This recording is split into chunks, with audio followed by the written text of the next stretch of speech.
Been 3 weeks now since travel to Cuba was made easier for Americans, but the changes have had little impact on the cruise industry. That doesn't mean cruise lines don't have their sights set on Cuba. In fact, I found one cruise executive with a very deep and personal interest in the island. Probably my unfulfilled dream is to be on the bridge of one of my ships cruising into Havana Harbor. Frank Del Rio doesn't just dream about sailing to Cuba. This cruise line executive has actual itineraries safely locked away in his office. The preparations are all internal. We have itineraries in my upper right-hand drawer ready to go.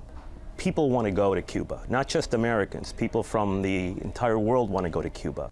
Del Rio was picked last month to head Norwegian Cruise Line, the third largest cruise line in the world, which also includes Regent and Oceania cruises. Right now, his 21 ships cannot take Americans to Cuba because of the U.S. embargo. And while he's careful to stay clear of politics, the new CEO believes it's time for a change he thinks will benefit South Florida. Once Cuba opens and it's running on all cylinders, this port will be too small. Port Everglades might be too small.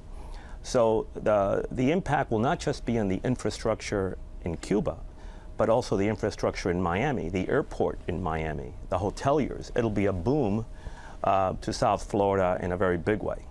From the bow of one of his ships, Del Rio can see the Freedom Tower, where his family was among thousands of Cuban refugees processed in the 1960s.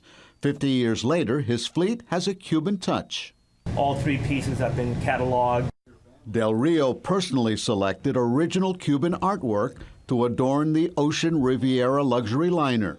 The ship has maps of the island and even serves Cubanissimo wine, a Pinot Noir made by a Cuban-American winemaker in Oregon.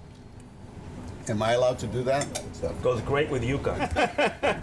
As Del Rio waits for changes in U.S.-Cuba relations, his dream cruise to Havana on one of his ships remains on hold.